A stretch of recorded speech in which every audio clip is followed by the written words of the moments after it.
Vijayawada university మంచి భవిష్యత్తు కోసం తెలుగు విద్యార్థులు ఇష్టపడే యూనివర్సిటీ. కాల్ 9059052378 9059052379. కాశ్మీర్లో కాల్పుల మోత ఆగిపోవాలన్నా, పాకిస్తాన్ ఆగడాలకు ఫుల్ స్టాప్ పడాలంటే భారత ప్రభుత్వం ఏం చేయాలి?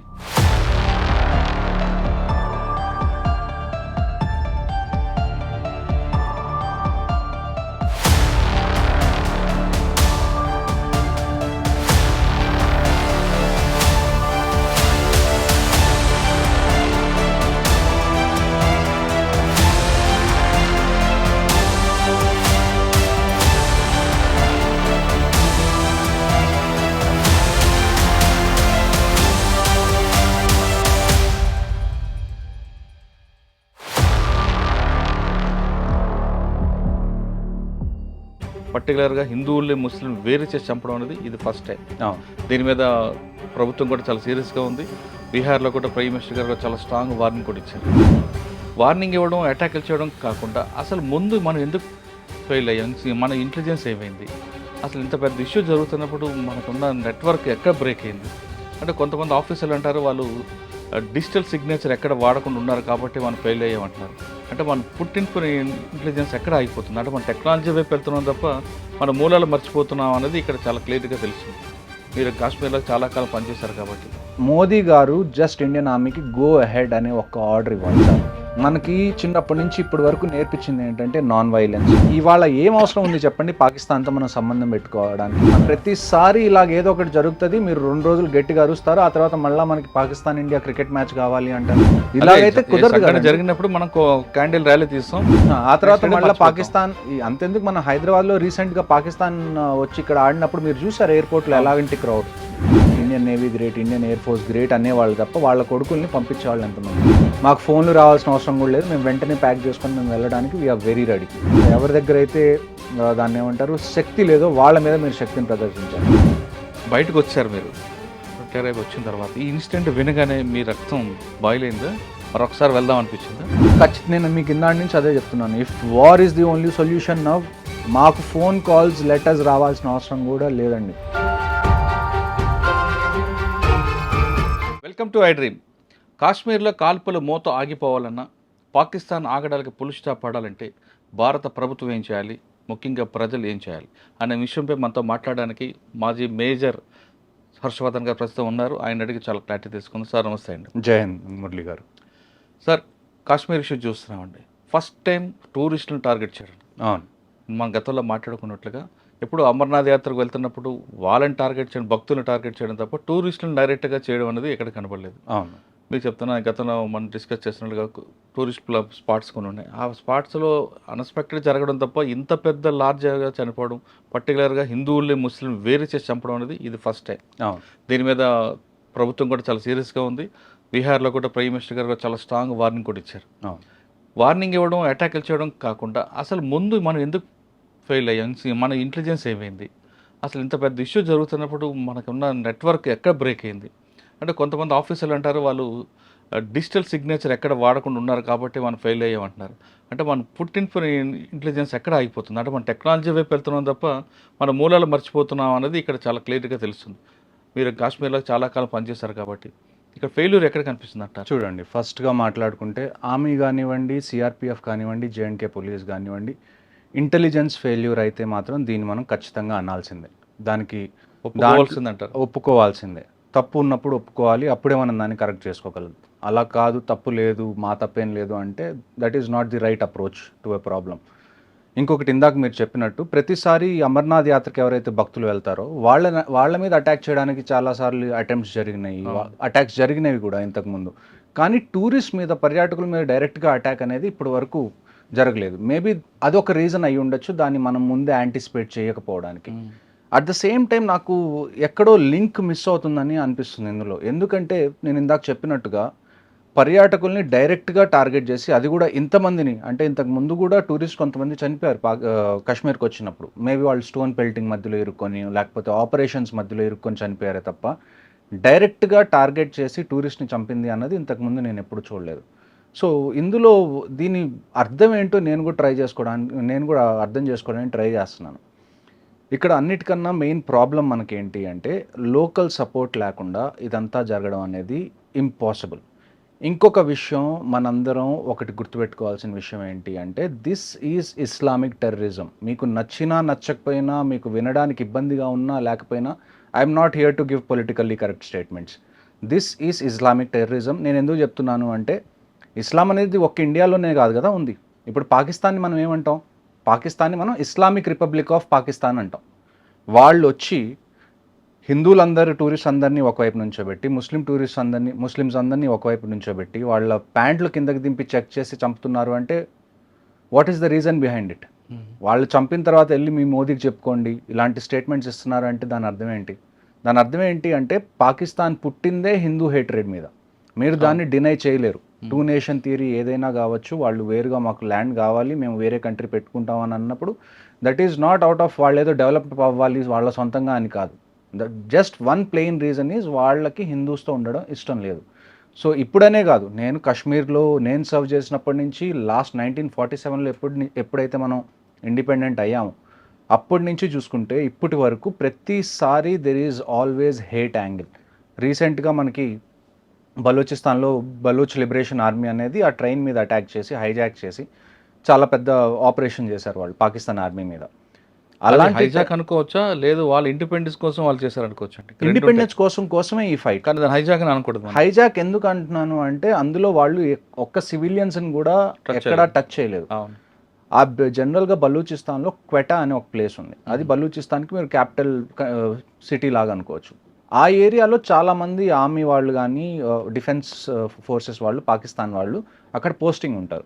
కానీ అక్కడి నుంచి మెయిన్ పాకిస్తాన్కి రీచ్ అవ్వాలంటే ఆ ట్రైన్ ఒక్కటే దారి. సో ఎవరైనా కానీ పోస్టింగ్కి వెళ్ళినా, డిప్లాయ్మెంట్కి వెళ్ళినా, మళ్ళీ లీవ్కి వెళ్ళాలన్నా కానీ ఆ ట్రైన్ ఒక మెయిన్ అదొక్కటే లింక్ కనెక్టింగ్, అది మెయిన్ కనెక్షన్ పాయింట్ అనమాట. సో దాని మీద వాళ్ళు అటాక్ చేసి హైజాక్ చేసినప్పుడు కూడా ఒక్క సివిలియన్ని కూడా వాళ్ళు అక్కడ ఉంచడం కానీ వాళ్ళకి హాని చేయడం కానీ చేయలేదు. సో ఇదే ఇప్పుడు even if you are fighting, మీరు ఒకవేళ ఫైట్ చేస్తున్నా కానీ there are some unsaid rules. ఈ అన్సెడ్ రూల్స్లో ఒకటి ఏంటి అంటే టూరిస్ట్ మీద ఎప్పుడూ డైరెక్ట్గా అటాక్ చేయకూడదు అనేది ఒక అన్సెడ్ రూల్. ఎందుకంటే ఒకవేళ టూరిస్ట్ మీద అటాక్ చేస్తే పాకిస్తానీ బేస్డ్ టెర్రరిస్ట్ కానివ్వండి, లేకపోతే కాశ్మీరీ బేస్డ్ టెర్రరిస్ట్ కానివ్వండి, వీళ్ళు అట్ ద ఎండ్ వచ్చి విధ్వంసం అంతా సృష్టించాల్సింది ఎక్కడ? కాశ్మీర్లో. ఒకవేళ టూరిస్ట్ని ఏమన్నా చేస్తే టూరిజం ఎఫెక్ట్ అయింది, దానివల్ల లోకల్స్ ఇబ్బంది పడతారు. లోకల్స్ ఇబ్బంది పడితే ఆ టెర్రరిస్ట్కి వాళ్ళు సపోర్ట్ ఇవ్వరు అని ఎక్కడో వాళ్ళకి తెలుసు. అందుకని ఇన్ని రోజులు వాళ్ళు ఎప్పుడు కూడా టూరిస్ట్ని డైరెక్ట్గా టార్గెట్ చేయలేదు. కానీ మొదటిసారి వాళ్ళు టూరిస్ట్ని టార్గెట్ చేశారు అంటే now more than the government, more than the army, more than the air force or the navy, అందరికన్నా పెద్ద responsibility is with Kashmiri people. How they respond to this. ఇది జరిగింది. ఇప్పుడు ఇది మీరు ఇన్ని రోజులు ఆర్మీ మీద అటాక్ చేశారు, వీఆర్ గివింగ్ అవర్ రెస్పాన్స్, అక్కడి వరకు బాగానే ఉంది. మీరు ఇప్పుడు పర్యాటకుల్ని టార్గెట్ చేశారు. దీనివల్ల టూరిజం ఎఫెక్ట్ అవుతుంది. ఈ టూరిజం ఎఫెక్ట్ అవ్వడం వల్ల డైరెక్ట్గా ఫుడ్ చైన్లో అందరికన్నా ఎఫెక్ట్ అయ్యేది ఎవరు? Kashmiri local population. వాళ్ళు మీ ఇంటి గడప దాకా తీసుకొచ్చారు. ఇప్పుడు మీకు మాకేం సంబంధం లేదు, వాళ్ళు ఆర్మీని టార్గెట్ చేస్తుంటే మాకేం సంబంధం అని ఎన్ని రోజులు మీరు అన్నారు. కానీ ఇప్పుడు వాళ్ళు మీ పొట్టకూటి మీద కొట్టడానికి ట్రై చేస్తున్నారు. వచ్చారు. ఇప్పుడు మీరు ఎలా బిహేవ్ చేస్తారు అన్న దాని మీదే నెక్స్ట్ స్టెప్స్ కాశ్మీర్ ఫ్యూచర్ అనేది ఆధారపడి ఉంటుంది. నేను సాధారణంగా కాశ్మీర్లో నేను గతంలో వెళ్ళినప్పుడు ఎక్కడైనా భయపడితే మీరేం భయపడక్కర్లేదు, మా ప్రాణం అడ్డంగా ఉంటుందంటూ కాశ్మీరీ వాళ్ళు చెప్తుంటారు. ఆ షికారీ వాళ్ళు కానీ చెప్తున్న గుర్రాలు వాళ్ళు కూడా, వాళ్ళని కూడా కాకుండా వచ్చి వాళ్ళు ఒక ఆయన గుర్రం నడిపే వ్యక్తి కూడా చంపారు. అంటే ఏ మెసేజ్ ఇస్తున్నారంట వాళ్ళు? నేను అదే కదండి ఇందాక నుంచి చెప్తుంది.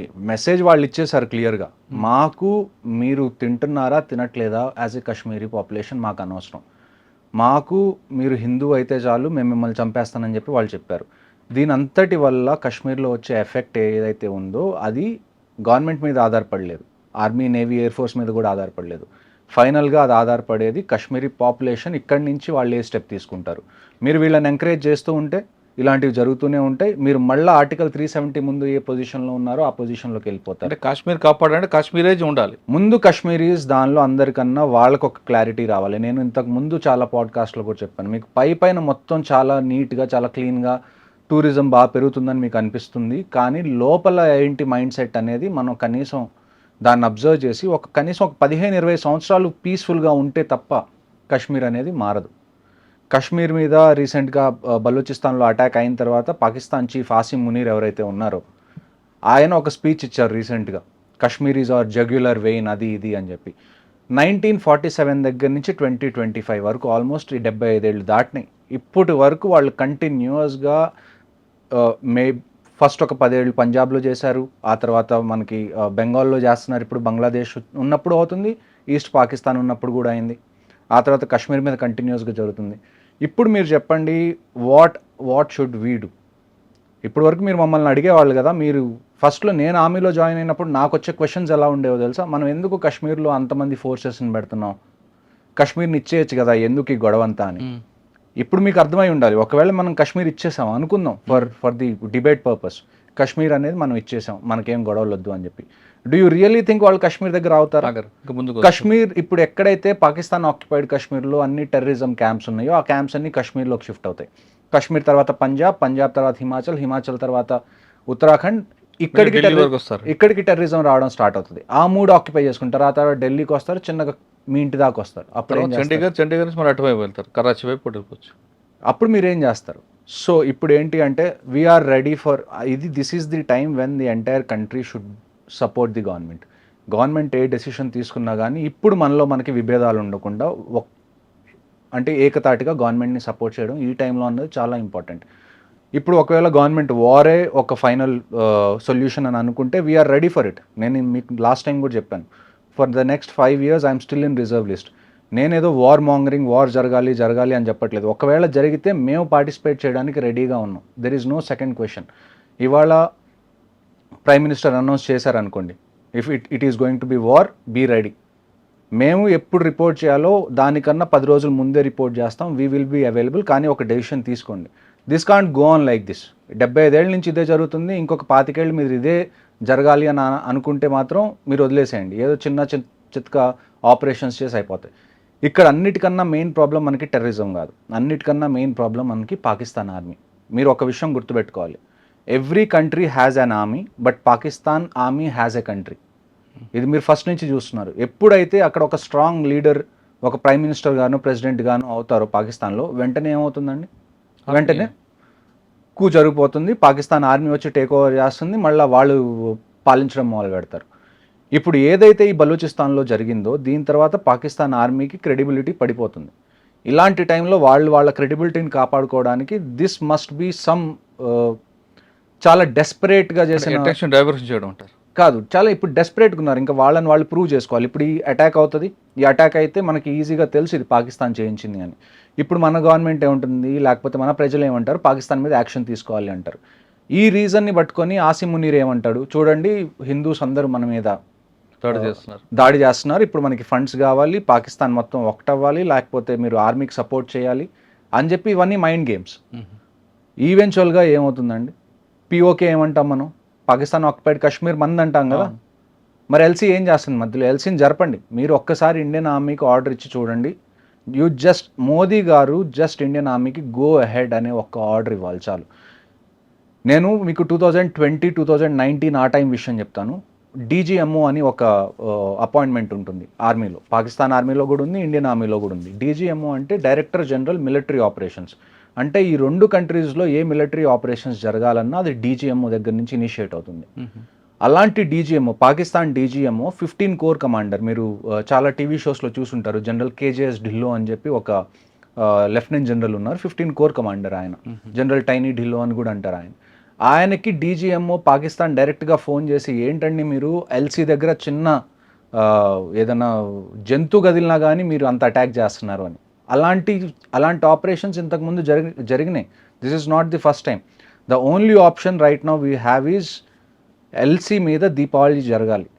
ప్రతిసారి దీపావళి మనం వింటర్స్లో చేసుకుంటాం, ఈసారి దీపావళి సమ్మర్స్లో చేసుకోవాలి.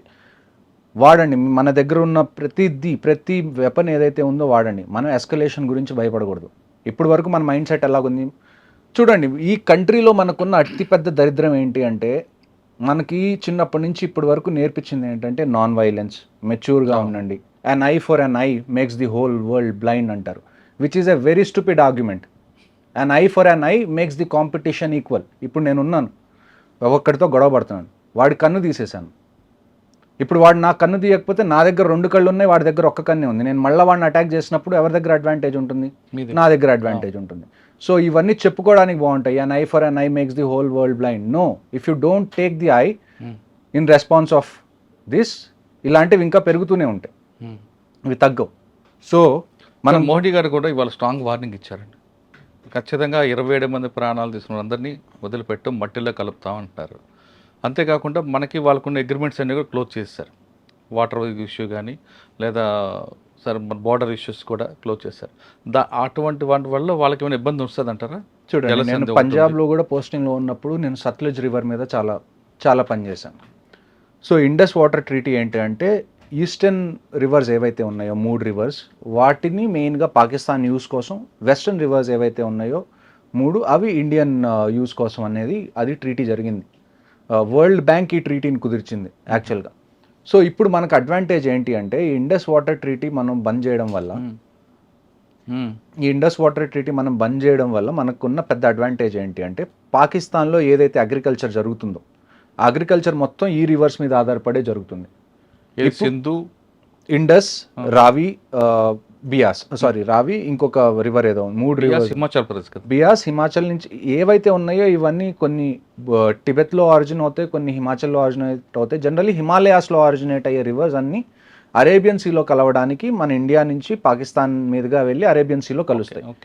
సో కొన్ని ఇండియాలో నుంచి వెళ్ళి అరేబియన్ సీలో కలుస్తాయి. వాటి కంట్రోల్ కంప్లీట్గా మన దగ్గర ఉంది. కొన్ని రివర్స్ ఏంటంటే ఇండియా నుంచి వెళ్ళి పాకిస్తాన్లోకి ఎంటర్ అయ్యి ఆ తర్వాత అరేబియన్ సీలో కలుస్తాయి. ఈ ఏ రివర్స్ అయితే ఇండియాలో ఎంటర్ అయ్యి తర్వాత పాకిస్తాన్లోకి ఎంటర్ అవుతాయో దాని కంట్రోల్ మన దగ్గర మనం పెట్టుకోవచ్చు. ఇండస్ వాటర్ ట్రీటీ వల్ల మనం పెట్టుకోవట్లేదు, కానీ ఒకవేళ మనం ఇండస్ వాటర్ ట్రీటీని ఇప్పుడు నల్ అండ్ వాయిడ్ చేసిన తర్వాత అక్కడ అగ్రికల్చర్ ఏదైతే ఉందో దాన్ని మొత్తాన్ని దానికి డిసైడింగ్ ఫ్యాక్టర్ ఇది అవుతుంది. ఇప్పుడు మీరు అక్కడ అగ్రికల్చర్ జరగాలి అని మీరు అనుకుంటే, ఇండియా అనుకుంటే పాకిస్తాన్లో అగ్రికల్చర్ జరగాలి అని అప్పుడే అవుతుంది. ఒకవేళ ఇండియా అక్కడ కరువు రావాలి అని అనుకుంటే ఇక్కడ ఉన్న వాటర్ని మనం బ్లాక్ చేస్తాం, దానివల్ల వాళ్ళు అగ్రికల్చర్ సరిగ్గా చేసుకోలేరు. And at the same time ఎప్పుడైతే ఏదైనా వార్ లాంటి సిచ్యువేషన్ వచ్చిందనుకోండి, కొన్ని సార్లు మీరు ఏరియా మొత్తాన్ని ఫ్లడ్డింగ్ చేయాల్సి వస్తుంది. వాళ్ళ ఎక్విప్మెంట్ ఏవి ముందుకు రాకుండా, వాళ్ళ సోల్జర్స్ ముందుకు రాకుండా ఏరియా మొత్తాన్ని వాటర్లో ఫ్లడ్డింగ్ చేయాలన్నా కానీ అప్పుడు ఈ రివర్స్ మనకి యూజ్ అవుతాయి. సో ఓవరాల్గా ఇక మీద నుంచి పాకిస్తాన్లో నీళ్లకు సంబంధించి ఏ ఇబ్బంది వచ్చినా కానీ అది ఇండియా వల్లే. అంటే ఇప్పుడు అగ్రిమెంట్ ఆపారు కాబట్టి పాకిస్తాన్లో ఖచ్చితంగా కరువు ఉంటుంది అంటారా? ఖచ్చితంగా. అంటే పబ్లిక్ అక్కడ సఫర్ అవుతుంది. మన పబ్లిక్ సఫర్ అయింది కదండి. It's not the army who has suffered this time. ఇప్పుడు మీరు ఆర్మీ టు ఆర్మీ పెట్టుకున్నారు, లేకపోతే మీరు టెర్రరిస్ట్ పంపించారు, ఆర్మీ టెర్రరిస్ట్ తో ఫైట్ చేస్తుంది, లేకపోతే అది వేరే విషయం. పబ్లిక్ మీదకి వచ్చాడు. పబ్లిక్ ని మీరు టచ్ చేయకూడదు, నో మ్యాటర్ వాట్. ఒక కంట్రీ మొత్తానికి ఆర్మీ కానీ పోలీస్ కానీ ఇవన్నీ సెక్యూరిటీ ఏజెన్సీస్ ఎందుకున్నాయి అంటే పబ్లిక్ ని టచ్ అవ్వకుండా మేము చూసుకునేలాగున్నాయి. అలాంటిది మీరు పబ్లిక్ ని టచ్ చేశారు. ఇప్పుడు పబ్లిక్ ని టచ్ చేసిన తర్వాత if our public is suffering, will make sure you face the consequences. ఇప్పుడు మనం ఎంతమందికి మెడికల్ వీసాస్ ఇస్తున్నామండి ఇండియాలో వచ్చి ట్రీట్మెంట్ చేయించుకోవడానికి పాకిస్తానీస్కి? We have been kind enough, but మరీ మనం ఇంత కైండ్గా ఉంటే don't take this as helplessness. అచ్చా, అంటే ఇప్పుడు జలసంధి అనేది బ్రేక్ అయింది కాబట్టి సఫర్ అవుతారు ఖచ్చితంగా సఫర్. సెకండ్ ఇష్యూ ఏంటంటే అట్టారీ వాగా బార్డర్ కూడా క్లోజ్ అన్నారు. దానివల్ల వాళ్ళకి జరిగే నష్టం ఏంటి? వాళ్ళు ఇంకా నేను అదే కదండి మీకు చెప్తుంది, అన్ని వీసాస్ రిజెక్ట్ అయిపోయినాయి. ఎవరు ఇటు నుంచి అటువైపు రావడానికి లేదు. ఏదైతే మనం ఏదైనా పండుగలు ఉన్నప్పుడు మన బీఎస్ఎఫ్ వాళ్ళు అటువైపు పాకిస్తాన్ రేంజర్స్ ఎవరైతే ఈ అట్టారీ వాగా బార్డర్లో స్వీట్స్ డిస్ట్రిబ్యూట్ చేసుకోవడాలు, రోజు ఈవినింగ్ ఆ పెరేడ్లు అవి ఇవి చేయడాలు ఇవి ఆగిపోతాయి. అవన్నీ ఎప్పుడు చేస్తాం మనం? కండిషన్స్ మామూలుగా ఉన్నప్పుడు చేస్తాం. ఇప్పుడు కండిషన్స్ ఏం మామూలుగా లేవు కదా. We are taking a very strong stand as a country. నేను అదే ఇందాక నుంచి చెప్తుంది మీకు. ఇప్పుడు గవర్నమెంట్ని డెసిషన్ తీసుకొనివ్వండి. ఇప్పుడు మీరు మనలో మనం కొట్టుకొని మనలో మనం విడిపోయి మనం ఒక అనానిమస్ సపోర్ట్ ఇవ్వకపోతే ఉన్న గవర్నమెంట్ కూడా ఏమీ చేయలేదు. సో గవర్నమెంట్ ఎంత రోల్ ఉందో ప్రజలుగా కూడా మనకి అంతే రోల్ ఉంది to support the government in what ever stand it takes. Okay, ఇంకా ఇండియాలో ఉన్న పాకిస్తాన్ అంతా కూడా ఇమీడియట్గా వెళ్ళిపోవాలని చెప్పారు. వాళ్ళ హై కమిషన్ ఏదైతే ఇక్కడ ఉందో, వాళ్ళ డిఫెన్స్ అటాచీస్ ఎవరైతే ఇక్కడ ఉన్నారో వాళ్ళందరూ వెళ్ళిపోవాలి. స్ట్రెంత్ తగ్గిపోయింది. అక్కడ ఉన్న మన వాళ్ళని కూడా మనం వెనక్కి పిలుస్తున్నాం. ఇది చిన్న ఎస్కలేషన్ కన్నా కానీ నన్ను అడిగితే మాత్రం పాకిస్తాన్లో ఉన్న మన హై కమిషన్ని ముగిచ్చేసేయండి, ఇక్కడున్న వాళ్ళ హై కమిషన్ని ముగిచ్చేసేయండి. మనకి ఇవాళ ఏం అవసరం ఉంది చెప్పండి పాకిస్తాన్తో మనం సంబంధం పెట్టుకోవడానికి? మనం ఏమన్నా వాళ్ళ దగ్గర నుంచి ట్రేడ్ చేస్తున్నాం, అక్కడి నుంచి మనకి ఏమన్నా ఇంపార్టెంట్ విషయాలు ఏమన్నా కావాలా అంటే ఇంపార్టెంట్ ఇంపోర్ట్స్ ఏమన్నా కావాలా? ఏమీ లేదు. మనకు లేకపోతే ఇన్ఫ్యాక్ట్ పాకిస్తాన్ అనేది సర్వైవ్ అవ్వడం కష్టం. వాళ్ళు లేకపోయినా ఉన్నా కానీ you know how India is. మనం ఎంత ప్రాస్పర్ అవుతున్నాం, మనం ఎంత పని చేస్తున్నాం, మనల్ని మనం ఎంత ఇంప్రూవ్ చేసుకోవడానికి ట్రై చేస్తున్నాం, మనందరికీ తెలిసిన విషయం. ఓకే సార్, ఇప్పుడు పాకిస్తాన్ ఇమీడియట్గా వేకెట్ చేయమని చెప్పారు మోడీ 1 వీక్లో. కానీ ఇక్కడ కొంతమంది మీరు చెప్తున్నట్టుగా హెల్త్ ఇష్యూ లేదో ఇంకో రకంగా వచ్చి ఉండారు. విశాఖపట్నం ఆ ప్రాంతాలు పిల్లలు కూడా చదువుకున్నారు యూనివర్సిటీలో. వాళ్ళందరూ వెళ్ళిపోతే వాళ్ళకు కూడా ఇబ్బంది కదా, అంటే వాళ్ళు చేసే పనికి. నేను ఇదే మీకు చెప్తుంది ఇందాకటి నుంచి, ఇబ్బంది కదా. వై ఆర్ యూ అంటే మీరేమన్నా అది తీసుకున్నారా రెస్పాన్సిబిలిటీ? పాకిస్తాన్లో ఎవరైనా ఇబ్బంది పడితే అది నా ఇబ్బంది అని చెప్పి మన రెస్పాన్సిబిలిటీ ఎందుకు తీసుకున్నాం? ఒకవైపు వాళ్ళ గవర్నమెంట్ అంతా ఇది చేస్తుంది, మరి మనం ఎందుకు వాళ్ళు ఏమైపోతారో అనుభూతి చూపించగలదంట. ఎందుకు అంత మెచ్యూరిటీ ఎందుకు? 75 ఏళ్ల నుంచి మీకు ప్రతిసారి ఇలాగ ఏదో ఒకటి జరుగుతుంది, మీరు 2 రోజులు గట్టిగా అరుస్తారు, ఆ తర్వాత మళ్ళీ మనకి పాకిస్తాన్ ఇండియా క్రికెట్ మ్యాచ్ కావాలి అంటారు. ఇలాగైతే కుదరదు కదా. జరిగినప్పుడు మనం క్యాండిల్ ర్యాలీ తీస్తాం, ఆ తర్వాత మళ్ళీ పాకిస్తాన్. అంతెందుకు మన హైదరాబాద్లో రీసెంట్గా పాకిస్తాన్ వచ్చి ఇక్కడ ఆడినప్పుడు మీరు చూసారు ఎయిర్పోర్ట్లో ఎలాగంటి క్రౌడ్. నేను ఎప్పుడు నుంచో చెప్తాను, నన్ను అంటారు చాలామంది, మీరు ఆర్టిస్ట్ని ఎందుకు ఇంక్లూడ్ చేస్తారు, క్రికెటర్స్ని ఎందుకు ఇంక్లూడ్ చేస్తారు అంటే ఇదేంటి, ఇది మా ఆర్మీదో లేకపోతే నేవీదో ఎయిర్ ఫోర్స్దో సొంత గొడవ ఇది? మా ఇంట్లో వాళ్ళని ఏమన్నా టార్గెట్ చేసినందుకు మేము అక్కడికి వెళ్ళామా? లేదు కదా. It is not just our responsibility to support this country, it's responsibility of every individual of this country to support. Okay, అప్పుడే కదా. ఇప్పుడు మీరు ఒక వైపు నుంచి అక్కడి నుంచి ఆర్టిస్ట్ని పిలుస్తున్నారు, వాళ్ళతో మూవీస్ చేస్తున్నారు, వాళ్ళకి డబ్బులు ఇస్తున్నారు, లేకపోతే అక్కడి నుంచి మీరు క్రికెటర్స్ని పిలుస్తున్నారు, వాళ్ళని ఎంకరేజ్ చేస్తున్నారు. ఒకప్పుడు ఎప్పుడైతే యుఎస్కి రష్యాకి గొడవ ఉన్నప్పుడు, కోల్డ్ వార్ ఎప్పుడైతే జరుగుతున్నప్పుడు, ఒక్కొక్క కంట్రీ రెండో కంట్రీలో, అంటే యుఎస్లో ఎప్పుడైతే ఒలింపిక్స్ జరిగినాయో రష్యా దాన్ని బాయ్కాట్ చేసింది. రష్యాలో ఎక్కడైతే ఒలింపిక్స్ జరిగినాయో యుఎస్ దాన్ని బాయ్కాట్ చేసింది. జస్ట్ యుఎస్ అండ్ రష్యా కాదు, వీళ్ళ సపోర్టింగ్ కంట్రీస్ ఏవైతే ఉన్నాయో అవి కూడా బాయ్కాట్ చేసింది అటెండ్ అవ్వడానికి. అంత పెద్ద ఒలింపిక్స్నే జనాలు బాయ్కాట్ చేస్తున్నారు వాళ్ళ కంట్రీ మీదకి ఏమన్నా వస్తే. మీరు ఆఫ్టర్ ఆల్ ఛాంపియన్స్ ట్రోఫీ కోసం ఏడుస్తున్నారు. అంటే మీరు చెప్తుంది అక్కడ కంట్రీలో ఉన్న వాళ్ళ ప్రతి సిటిజన్ కమిట్మెంట్ ఉంది, మన దగ్గర కమిట్మెంట్ మన దగ్గర కూడా ఉందండి. మీరు ఇప్పుడు వాళ్ళ సొసైటీలో చూసుకుంటే 90% of the people support what ever the government is going to do. Correct. కానీ ఆ 90% వాళ్ళు వచ్చి బయటికి మాట్లాడలేని పరిస్థితి. ఎవరైతే 10% ఇలాగ మాట్లాడతారో, మనం సానుభూతి చూపించాలి, మనం కొద్ది సాఫ్ట్గా ఉండాలి, వీళ్ళ దగ్గరే బయటికి మాట్లాడే సాధనాలు ఉన్నాయి. ఇంకొకటి ఏంటి అంటే, చాలామంది, నేను ఇందాక కూడా మీకు చెప్పాను, we have to certify this as Islamic terrorism. చాలామంది ఈ మాట అనడానికి కూడా భయపడే పరిస్థితుల్లో ఉన్నారు ఇవాళ. ఈ మాట డైరెక్ట్గా చెప్పలేరు, ఎందుకంటే వాళ్ళ ఫ్రెండ్స్ని వాళ్ళు ఏమైనా ఇబ్బంది పెడతారేమో, వాళ్ళ ముస్లిం ఫ్రెండ్స్ని, లేకపోతే వాళ్ళ దగ్గర పనిచేసేవాళ్ళు, లేకపోతే వాళ్ళు ఎవరైనా ముస్లిమ్స్ దగ్గర పనిచేస్తుంటే ఇలాంటి స్టేట్మెంట్స్ ఇస్తే వాళ్ళు ఇబ్బంది పడతారేమో అని చెప్పి ప్రతిసారి మీరు వేరే వాళ్ళ మనసుల గురించి ఆలోచించుకునే పరిస్థితి ఏంటి? మీకు ఒక మనసు లేదా? What is your heart saying? You know what the things are on ground. కానీ మన దగ్గర వచ్చిన ఒక మైనస్ ఏంటంటే, మీరు చెప్తుండే ప్రతి ఒక్కరు పాకిస్తాన్ మీద యుద్ధం అనగా నేను వెళ్తా, తుపాకీ ఇవ్వండి వెళ్తానంటాడు. కానీ పాకిస్తాన్ ఇండియా మ్యాచ్ అనగానే మాత్రం డబ్బులు ఎక్కువ పెట్టి బ్లాక్లు పెట్టి సినిమా ఆ మ్యాచ్ చూస్తాడు. నేను అదే కదా, ఎందుకు ఆ తప్పు కదా. నేను అదే కదా మీకు చెప్తుంది, మనం సినిమా క్రికెట్ని దాటి ఆలోచించకపోతే these two are just your entertainment. What is cinema మీరు చెప్పండి నాకు? ఏముందండి entertainment? Cinema is a business of art, అంతే కదా. ఆయన డబ్బులు పంచడం తప్ప మన డబ్బులు తగలపెట్టుకో. మీకేం ఫ్రీగా ఎవరు సినిమా చూపించట్లేదు కదా, మీరు పే చేస్తారు, మీరు ఒక ప్రొడక్ట్ ఎలా కొనుక్కుంటారో సేమ్ అది. దానివల్ల రేపటికి రేపు సినిమాలు ఆగిపోతే ఎంటర్టైన్మెంట్ ఆగిపోతే అని నేను చెప్పట్లేదు, జస్ట్ సినిమా నష్టం ఏం లేదు, సొసైటీలో ఏం పెద్ద నష్టం ఏముండదు. రేపటికి రేపు క్రికెట్ మనం ఆడకపోతే, పాకిస్తాన్తో ఆడట్లేదు, మేబీ సౌత్ ఆఫ్రికాతో ఆడతాం, ఆస్ట్రేలియా. సో మనకు ఆప్షన్ మన వాళ్ళు బ్లాక్ అని కొనుక్కొని చూస్తాడు. నేను మీకు చెప్తుంది, ఏ 10% ఎవరైతే ఉన్నారో, మనం సాఫ్ట్ గా ఉండాలి, మనకి డైలాగ్ ఉండాలి, మనం 75 డైలాగ్. 10% ఏం చేస్తారు, అదే ఇండియా మీద వారానగానే తుపాకు తీసుకెళ్తా అంటాడు. చెప్పడానికి చాలా ఈజీ అండి. నేను చెప్తున్నాను కదా, 100కి 90 మంది Indian army great, Indian navy great, Indian air force great అనేవాళ్ళు తప్ప వాళ్ళ కొడుకుల్ని పంపించేవాళ్ళు ఎంతమంది ఉంటారు? నేను చిన్నప్పుడు కార్గిల్ వార్ చూసినప్పుడు నేను ఇన్స్పైర్ అయ్యాను. For kids of this generation this should be your wake up call. అక్కడ జస్ట్ ఆర్మీ మీద జరగలేదు, కర్ణాటక నుంచి వెళ్ళిన వాళ్ళు, హైదరాబాద్ నుంచి వెళ్ళిన వాళ్ళు, ఆంధ్ర నుంచి వెళ్ళిన వాళ్ళు, ప్రతి స్టేట్ వాళ్ళు అక్కడికి సఫర్ అయ్యారు.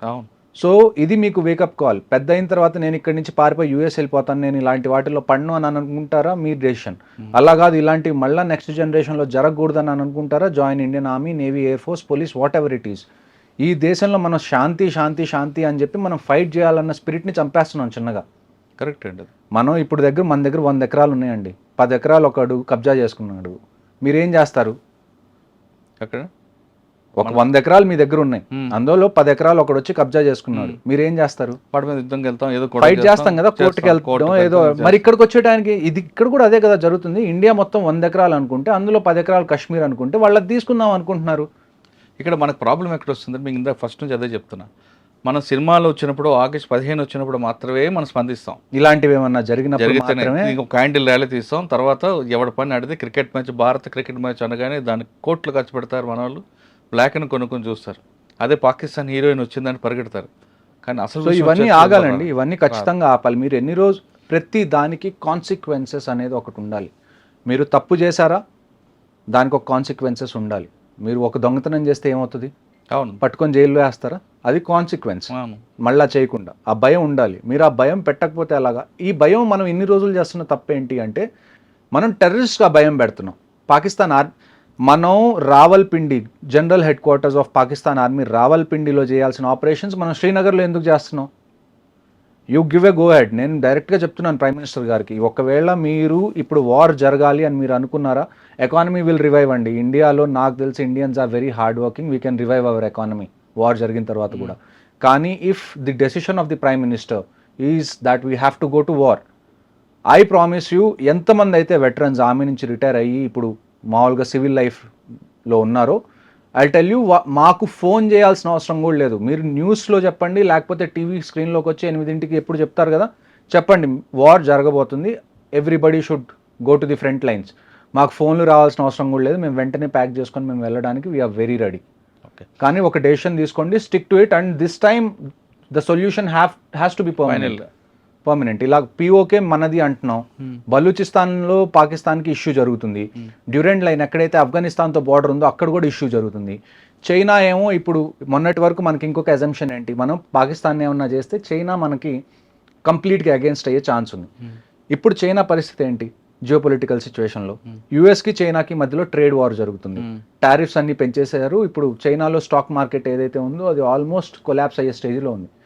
ఇప్పుడు షీ జిన్పిన్ ఎవరైతే చైనాకి దేవుడు అనుకుంటాం మనం, ఆయన వియత్నాం, మలేషియా లాంటి కంట్రీస్కి వెళ్ళి ఆయన అడుక్కోవాల్సి వస్తుంది, మీరు యూఎస్కి కాకుండా మాకు సపోర్ట్ చేయండి అని.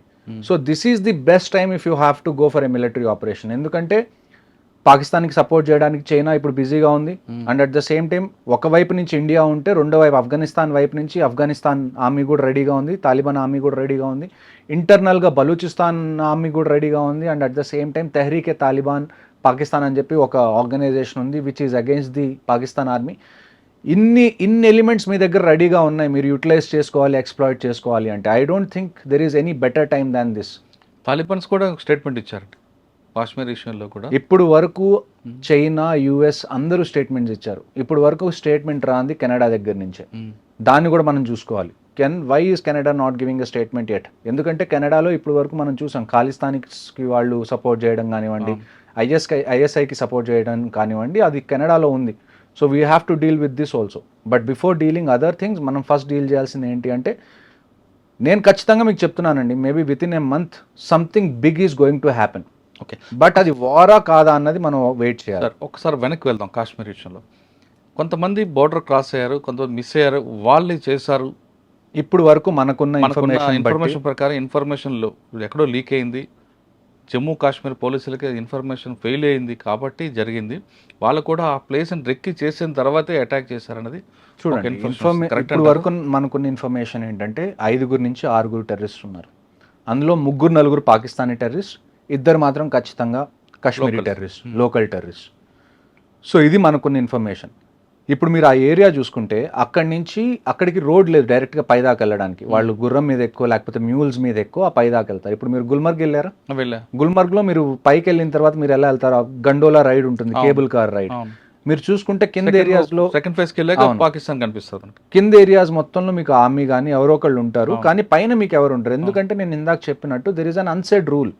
ఎక్కడైతే టూరిస్ట్ వీళ్ళందరూ ఉన్నారో, టూరిస్ట్ స్పాట్స్ ఏవైతే ఉన్నాయో అక్కడ వాళ్ళని కొద్దిగా ఫ్రీగా వదిలేద్దాం, వాళ్ళు ఎంజాయ్ చేసుకునేలాగా. అక్కడ మిలిటరీ ప్రెజెన్స్ ఉంటే అంత కరెక్ట్గా ఉండదు అన్న ఉద్దేశంతో మనం ఎక్కడైతే పై స్టేజెస్ ఉంటాయో అక్కడ మనం దాన్ని ఏమంటారు పెద్దగా కదిలించాం. That is what they have taken advantage of. వాళ్ళు వెనకాల నుంచి వచ్చారు జంగల్స్ నుంచి, వాళ్ళు ఆల్రెడీ నాకు తెలిసి అయితే they have been staying in those jungles for at least 1 or 2 months. అక్కడ వాళ్ళ హైడౌట్ ఏదో ఉంది. ఆ హైడౌట్లో వాళ్ళు ఖచ్చితంగా మొత్తం సెట్ చేసుకొని ముందు నుంచే ఉన్నారు. వాళ్ళు ఆర్డర్స్ కోసం వెయిట్ చేసి ఇది 22nd వాళ్ళు ఎగ్జిక్యూట్ చేశారు. And I can confirmly say there is Pakistan army behind this, especially Asim Munir, the chief of army staff of Pakistan. ఎందుకంటే ఆసిమ్ మునీర్ అనే ఆయన he is not a general soldier. ఆయన ఇంతకుముందు ఎక్కువగా ఐఎస్ఐలో పనిచేశారు. He is a spy soldier. So ఇలాంటి యథవేషాలన్నీ ఆయన వేయడానికి చాలా ఛాన్సెస్ ఉన్నాయి. అండ్ ఇంటర్నల్ సోర్సెస్ కూడా ఎక్కడో చోట పాకిస్తాన్ నుంచి నాకు వచ్చిన ఓపెన్ సోర్స్ ఇంటెలిజెన్స్ నెట్వర్క్ నుంచి నాకు తెలిసిన విషయాలు ఏంటి అంటే yes, Asim Munir is involved in this. అంటే ఈ టైంని ఎందుకు ఎంచుకున్నాడు అనుకోవచ్చు మనం. ఈ టైం అంటే ఇప్పుడు నేను అదే కదండి మీకు ఇందాక చెప్పాను. ఇందాక బలూచిస్తాన్లో వాళ్ళు దెబ్బతిన్నారు. డ్యూరెంట్ లైన్లో ఎక్కడైతే ఆఫ్ఘనిస్తాన్తో వాళ్ళకి బార్డర్ ఉందో అక్కడ వాళ్ళకి ఇబ్బంది నడుస్తుంది. And at the same time ఇంటర్నల్గా తెహరీకే తాలిబాన్ పాకిస్తాన్ కూడా వాళ్ళని ఇబ్బంది పెడుతుంది. ఇమ్రాన్ ఖాన్ని వాళ్ళు జైల్లో వేశారు. ఇమ్రాన్ ఖాన్ సపోర్టర్స్ ఎవరైతే ఉన్నారో వాళ్ళని ఇబ్బంది పెడుతున్నారు. పేరుకి షహబాజ్ షరీఫ్ పిఎం కానీ మొత్తం నడిపించేది మొత్తం chief of army staff, ISI chief, వీళ్ళే నడిపిస్తారు పాకిస్తాన్ మొత్తంలో. సో వీళ్ళు ఎన్ని తట్టుకుంటున్నారు ఈ టైంలో ఇంటర్నల్గా. ఇలాంటి టైంలో వాళ్ళందరూ వాళ్ళ కంట్రీని యునైట్ చేయాలి అంటే హిందూస్కి అగేన్స్ట్గా మనం వెళ్ళాలి, హిందూస్ని మనం చంపాలి. సార్ ఇప్పుడు మీరు అన్నట్టు హిందూకి వ్యతిరేకంగా చంపారు. అవును. పాయింట్లు ఇప్పి చూపించి మరి లేదా ఖురాన్ చదవని వాళ్ళకి వెంటపడి మరి చంపారు. అవును. కానీ ఒక గుర్రం నడుపుకొచ్చిన ముస్లింని కూడా చంపారు. నాకు తెలిసిన ఇన్ఫర్మేషన్ ప్రస్తుతానికి ఏంటి అంటే చూడండి, at the end Kashmiri survive అయ్యేది దేని మీద, టూరిజం మీద. నేను ఇందాక చెప్పినట్టు. సో చాలామంది టూరిజంలో ఎవరైతే ఉన్నారో కాశ్మీర్లో they are really nice to people who visit there. ఎందుకంటే అది వాళ్ళ లైవ్లీహుడ్ కాబట్టి. సో నాకు తెలిసిన ఇన్ఫర్మేషన్ ఏంటి అంటే ఈ గుర్రం అతను ఎవరైతే ఉన్నారో అతను ఈ ఇష్యూ జరుగుతున్నప్పుడు ఆ రైఫిల్ స్నాచ్ చేయడానికి ట్రై చేశాడు టెర్రరిస్ట్ దగ్గర నుంచి. సో అతన్ని కూడా అందుకని చంపేశారు. సాధారణంగా మీరు చెప్పిన ఆ ప్లేస్ మనం స్విట్జర్లాండ్, ఇండియన్ స్విట్జర్లాండ్ అంటాం. నేను కూడా వెళ్ళా. అక్కడ నూడిల్స్, మంచి గావా, ఇంకొక అవన్నీ కూడా బంద్ ఉన్నాయండి. మంచి క్వశ్చన్ అడిగారు. ఇంకొకటి నాకు తెలిసిన ఇన్ఫర్మేషన్ ఏంటంటే రాత్రి చాలామంది అక్కడ చాయ్ వాళ్ళు కానివ్వండి, లేకపోతే అక్కడ చిన్న ఏవో ఒక బిజినెస్ చేసుకున్న వాళ్ళు ఎవరైతే ఉన్నారో వాళ్ళు రాత్రి గాయమైపోయారు. వాళ్ళు పనికి రాలేదు next day. So somewhere locals also కొంతమందికి తెలుసు నెక్స్ట్ డే ఇలాగేదో పెద్దది జరగబోతుందని. ఎందుకంటే ఇలాంటివి నేను కాశ్మీర్లో డే టు డే బేసిస్ నేను చూసేవాడిని. ఎప్పుడైతే ఎక్కడన్నా ఏదైనా ఇన్సిడెంట్ జరుగుతుంది అంటే మాకుండే ఫస్ట్ ఇండికేషన్ రోజు రెగ్యులర్గా కనిపించే విషయాలు కనిపించకపోవడం. That is the first indication.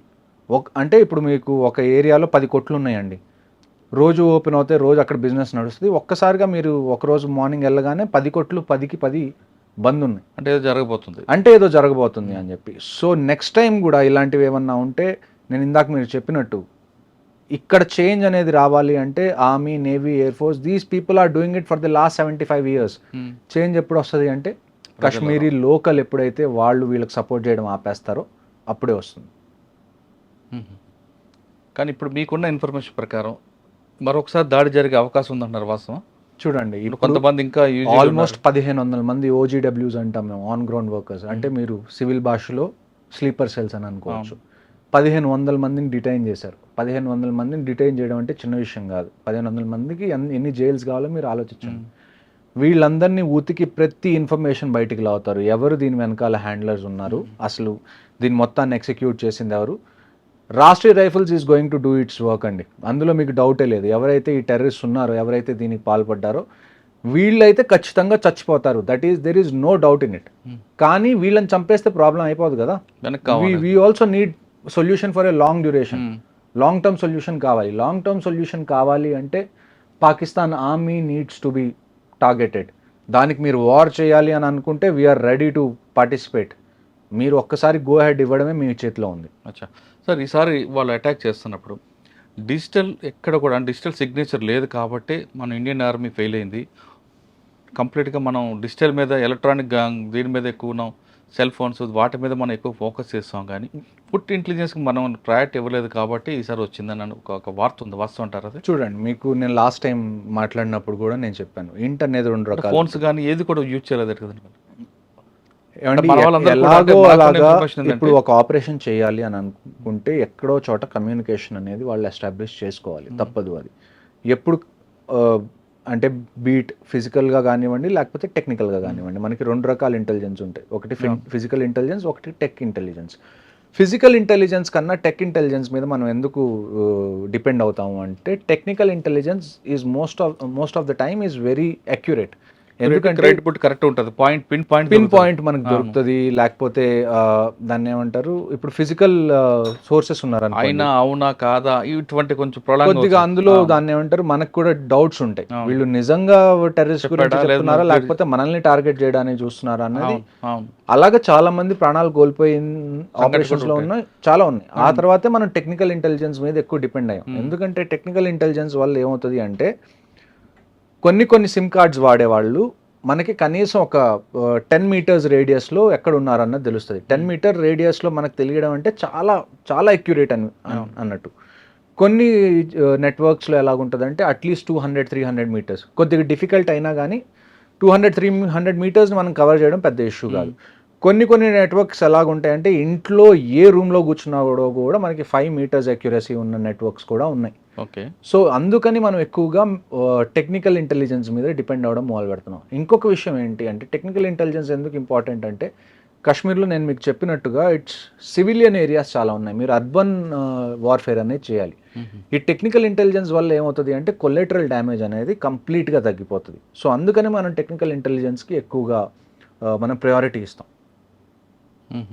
కానీ మీరు చెప్తున్నాక ఫుడ్ ఇంటెలిజెన్స్ కిందకి ఇవ్వట్లేదు. మరి ఫుడ్ ఇంటెలిజెన్స్ ఇవ్వట్లేదని కాదండి, ఫుడ్ ఇంటెలిజెన్స్ కూడా మన దగ్గర ఉంటుంది, కానీ అదంతా అక్యురేట్ కాదు అంటున్నాను నేను. అదే అవునట కాదట అది డౌట్ఫుల్ గా ఉంటుంది కొద్దిగా. అదే ఆర్మీని కూడా మిస్యూజ్ చేయడానికి కూడా. ఇంకొక న్యూస్ ఏమొచ్చింది మనకి దీని మీద అప్డేట్ ఏం తెలిసింది, వచ్చిన వాళ్ళు ఆర్మీ యూనిఫామ్ వేసుకొని వచ్చారు, వాళ్ళు జనాల్ని కన్ఫ్యూజ్ చేశారు. అన్నిటికన్నా నాకు బాధేసిన విషయం ఏంటి అంటే ఇదంతా జరిగిన తర్వాత కొంతమంది అడవులోకి పారిపోయారు చాలామంది టూరిస్టులు. ఇండియన్ ఆర్మీ అక్కడికి వచ్చి వాళ్ళందరినీ రెస్క్యూ చేస్తే వాళ్ళందరూ భయపడుతున్నారు. అంటే అసలు ఇండియన్ ఆర్మీని చూసి కూడా వాళ్ళకి ఏమనిపిస్తుంది అంటే మళ్ళీ టెర్రరిస్ట్ వచ్చారు మమ్మల్ని చంపడానికి అని. ఇండియన్ ఆర్మీ వాళ్ళని కూర్చోబెట్టి లేదు మేము ఆర్మీ వాళ్ళని చెప్పి నచ్చ చెప్పాల్సి వచ్చింది. అది పరిస్థితి, అక్కడ గ్రౌండ్ రియాలిటీ అది. ఇక్కడ హైదరాబాద్ లాగానో లేకపోతే గుంటూరు లాగానో విజయవాడ లాగా లాంటి రియాలిటీ కాదు ఇక్కడ. ఇక్కడ మనకి ప్లేన్స్ ఉన్నాయి, ప్రతి చోటకి రోడ్డు ఉంది, మీరు వెహికల్ తీసుకొని ఆల్మోస్ట్ అక్కడ దాకా వెళ్ళొచ్చు. కానీ కాశ్మీర్ అలా కాదు, టెరైన్ పరంగా కూడా మనకి చాలా ఛాలెంజింగ్, ఆ తర్వాత క్లైమేట్ పరంగా కూడా మనకి చాలా ఛాలెంజింగ్గా ఉంటుంది. కానీ ఏ ఛాలెంజెస్ ఉన్నా కానీ నేను మీకు చెప్తుంది అదే, ఇఫ్ అ సొల్యూషన్ ఏదన్నా గవర్నమెంట్ తీసుకుంటే we are ready to encourage it, we are ready to participate in it. Okay sir, ఇప్పుడు కొంతమంది ఎస్కేప్ అయ్యారు అంటే కొంతమంది దాటి ఉండొచ్చు, లేదా ఇంకా లోపల కొంతమంది ఉండొచ్చు. మరొకసారి అటాక్ చేసే అవకాశం ఉందంటే కేవలం పెహల్గాం కాకుండా మిగతా ఆ తర్వాత కూడా ఇప్పుడు 2 ఆపరేషన్స్ జరిగినాయండి. ఆ తర్వాత కూడా నేను అదే చెప్తుంది, కాశ్మీర్లో ప్రతిరోజు ఏదో ఒక సెక్టర్లో ఆపరేషన్ అనేది జరుగుతుంది. బారాముల్లాలో నిన్న 2 మనం చంపేశాం, టెర్రరిస్ట్ని ఎంటర్ అవుతున్నప్పుడు బారాముల్లా సెక్టర్లో. ఇవాళ ఉదయం నుంచి మళ్ళీ ఇంకొకటి ఆపరేషన్ స్టార్ట్ అయింది ఉదంపూర్ దగ్గర బసంత్ నగర్లో. అందులో పారాఎస్ఎఫ్ సోల్జర్ కూడా మళ్ళీ ఒక ఆయన ఇవాళ చనిపోయారు. నిన్న జరిగిన 22న జరిగిన అటాక్లో హైదరాబాద్కి చెందిన ఐబీ ఆఫీసర్ చనిపోయారు. ఆ తర్వాత ఒక Indian navy officer lieutenant Vinay అని, ఆయనకి గట్టిగా ఒక వారం రోజులైంది మ్యారేజ్ అయ్యి హనీమూన్ మీద వైఫ్తో కలిసి అక్కడికి వెళ్ళారు, ఆయన చనిపోయారు. So every drop of blood there will be a revenge. అంటే ఇప్పుడు చనిపోయిన 26 మంది ఉన్నారండి, చంపిన 4 ఉన్నారు. ఆ 4 మనం చంపుతామా లేదా వాళ్ళని? ప్రతి ఒక్కళ్ళు, 4 కాదు, ఈ 4కి ఎవరైతే సపోర్ట్ చేశారో, ఈ ప్లాన్ ఎవరైతే వేశారో, దీన్ని ఎవరైతే ఎగ్జిక్యూట్ చేశారో, వీళ్ళకి లాజిస్టిక్ సపోర్ట్ ఎవరు ఇచ్చారో ప్రతి ఒక్కళ్ళు. ఇజ్రాయెల్ చేసిందండి, ఇజ్రాయెల్ లాంటిది ఏం చేసింది, గాజాకి వెళ్ళింది, ఎవరైతే సపోర్ట్ చేశారో వాళ్ళందరినీ చంపేసింది. రష్యా యుక్రెయిన్ మీదకి వెళ్ళింది, మనం ఎందుకు వెళ్ళలేం? మన మీద కోర్టులో కేసు వేస్తారు, ఇంటర్నేషనల్ కోర్ట్ ఆఫ్ జస్టిస్లో ఏనివ్వండి. కోర్టు కేసులు మీరు సివిల్లో చూస్తారు కదా, ఎన్ని రోజులు నడుస్తాయి కోర్టు కేసులు? సంవత్సరాలు నడుస్తాయి, నడవనివ్వండి. మీకు this is the time you have to teach them A lesson. మీరు ఇంకా దీన్ని డిలే చేసి మేము సాఫ్ట్గా ఉంటాం, మేము పద్ధతిగా ఉంటాం, మనం ఏమన్నా సవాలమా? అవును, ప్రతిసారి ఇలాగ మన మీద ఏదైనా జరగడం, మనం ఒక 2 రోజులు క్యాండిల్ పట్టుకోవడం, మళ్ళీ ఒక 2-3 నెలల తర్వాత మళ్ళీ క్రికెట్ కావాలి, లేకపోతే అక్కడి నుంచి యాక్టర్స్ కావాలి అని మాట్లాడుకోవడానికి. At least this time take a stand. ఎందుకంటే ఈసారి జరిగింది ఆర్మీ మీద కాదు, మనకి పుల్వామా జరిగింది. పుల్వామా ఎవరి మీద జరిగింది? ఆర్మీ మీద జరిగింది, సిఆర్పిఎఫ్ మీద జరిగింది. బట్ దిస్ టైం ప్రజల మీదకి వచ్చింది. ఎవరి దగ్గర అయితే ఒక వెపన్ లేదు, ఎవరికైతే ఏ ఇంటెన్షన్ లేదు మీతో గొడవపడాలనుకున్న వాళ్ళ మీద, ఎవరి దగ్గర అయితే దాన్ని ఏమంటారు శక్తి లేదో వాళ్ళ మీద మీరు శక్తిని ప్రదర్శించారు. ఇప్పుడు మీ మీద శక్తి ఉన్న వాళ్ళు ప్రదర్శిస్తే ఎలా ఉంటుందో మీకు తెలుస్తుంది ఈవెన్చువల్గా. ఓకే సార్, ఫైనల్గా చెప్పండి, బయటకు వచ్చారు మీరు, రిటైర్ అయిపోయి వచ్చిన తర్వాత ఈ ఇన్సిడెంట్ వినగానే మీ రక్తం బాయిల్ అయిందా? మరొకసారి వెళ్దాం అనిపించిందా? నేను మీకు ఇందాటి నుంచి అదే చెప్తున్నాను. If war is the only solution now, మాకు ఫోన్ కాల్స్ లెటర్స్ రావాల్సిన అవసరం కూడా లేదండి. We are in the reserve list, we will be there the next morning. మేము రిపోర్ట్ చేస్తాం మా రెజిమెంట్స్కి, మీరు డెసిషన్ తీసుకోండి, వీఆర్ రెడీ. సార్ అక్కడికి వెళ్ళిన తర్వాత అంటే ఇంతకుముందు కూడా మీరు వారంలోనే దాంట్లో చూస్తుంటారు, మీకు ఎవరు గైడెన్స్ చేస్తారు? ఒక దగ్గర జరిగింది, ఇన్ఫర్మేషన్ ఉంది, కొట్టరండి అంటారా, లేదు వాడిని పికప్ తీసుకురమ్మంటారు? అంటే ఫస్ట్ ప్రయారిటీ అరెస్టా పికప్? ఇలాంటి విషయాలు జరిగినప్పుడు అరెస్ట్ అనేదానికి వివరం మీరు నన్ను పర్సనల్గా అడిగితే అండి, నేను అరెస్ట్ చేయాలి అంటాను. ఒకసారి చంపేయాలి, ఒకసారి some times death is kindness. ఒకడిని చంపేస్తే మనం వాడి మీద జాలి చూపించినట్టు అర్థం ఇలాంటి వాళ్ళని. నన్ను అడిగితే ఈసారి వీ షుడ్ అరెస్ట్ దెమ్. వాళ్ళ టార్చర్ ఎలాగ ఉండాలి అంటే, నేను కాశ్మీర్లో నేను చెప్తాను, నేను ప్రతిసారి ఆపరేషన్కి వెళ్ళేటప్పుడు నేను చెప్పేది ఏంటి అంటే, ఇస్లాంలో ఏంటి అంటే ఎవరన్నా చనిపోతే ఏం చేస్తారు? పూడ్చి పెడతారు, కాల్చరు. కాలిస్తే వాళ్ళు దాన్ని ఏమంటారు, వాళ్ళ రిలీజన్ బట్టి అది దాన్ని అగేన్స్ట్. ఏ టెర్రరిస్ట్ అయితే ఇస్లాం పేరు చెప్పుకొని ఇక్కడికి వచ్చి పిచ్చి పనులు చేస్తున్నాడో, make sure he doesn't get buried, make sure he gets burnt, he gets roasted. వాళ్ళకి ఎలాగ ఉండాలి అంటే, వాళ్ళు ఏదైతే అనుకొని వచ్చారో, నేను ఇదంతా చేస్తే నేను స్వర్గానికి వెళ్తాను, నన్ను పూడ్చిపెట్టిన తర్వాత అని అనుకున్నారో, ఆ థాట్ని చంపేసేయండి. నేను ఇప్పుడు కూడా అదే చెప్తున్నాను, ఎవరైతే వీళ్ళు ఉన్నారో నన్ను పర్సనల్గా అడిగితే killing them is not the answer. వాళ్ళని నుంచోబెట్టి వాళ్ళకి కనీసం ఒక 2-3 సంవత్సరాలు ప్రతిరోజు చిత్రహింసలు పెడితే తప్ప నెక్స్ట్ వచ్చే వాళ్ళకి ఆ భయం ఉండదు. చంపేస్తే ఏమవుతుంది, వస్తున్నాం చస్తున్నాం, వీ విల్ గెట్ 72 వర్జిన్స్ అనే డిల్యూషన్లో ఉన్నారు వీళ్ళు. అవును, జిహాద్ అంటున్నాడు కదా. ఈసారి రానివ్వండి, పట్టుకోండి, వాళ్ళని చంపకుండా వాళ్ళని జీవోత్సవాల్లాగా ఎన్ని రోజులు ఉంచగలిగితే అన్ని రోజులు మీరు ఉంచండి. That is how you teach a lesson నన్ను అడిగితే. కానీ దొరికే అవకాశం తక్కువ అంటారు. ఖచ్చితంగా దొరికే అవకాశం తక్కువ కాదండి. ఇప్పుడు ఏంటి అంటే, వాడి దగ్గర వెపన్ లేదనుకోండి, ఈజీగా వెళ్ళి ఎంత కష్టమైనా కానీ మనం పట్టుకోవచ్చు. కానీ మనం అక్కడికి వెళ్ళినప్పుడు ఏమవుతుందంటే గన్ ఫైట్ స్టార్ట్ అయిపోతుంది, ఫైర్ ఫైట్ స్టార్ట్ అయిపోతుంది. అందులో ఏంటి అంటే, మనం ఎంత ట్రై చేసినా వాడిని చంపకుండా పట్టుకోవాలి అన్న ఎంత ట్రై చేసినా కానీ ఎప్పుడైతే గన్ ఫైట్ స్టార్ట్ అవుతుందో ఈవెన్చువల్గా వాళ్ళని చంపాల్సి వస్తుంది. కానీ ఇప్పుడు జరిగిన ఇన్సిడెంట్లో 4 వచ్చారు, కానీ మరో 3 వాడికి ఎస్కేప్ చేయడానికి కూడా ఉండొచ్చు అనేది ఒక ఇన్ఫర్మేషన్ ఉంది. ఇంకొక ఇన్ఫర్మేషన్ నాకు వచ్చింది ఏంటంటే, ఈ మొత్తం ఆపరేషన్ అయిపోయిన తర్వాత, వాళ్ళు చేసింది ఏదైతే ఉందో అది అయిపోయిన తర్వాత, ఒక 2-3 లోకల్స్ వాళ్ళని తప్పించుకోవడానికి హెల్ప్ చేశారన్నది నాకు వచ్చిన ఇన్ఫర్మేషన్.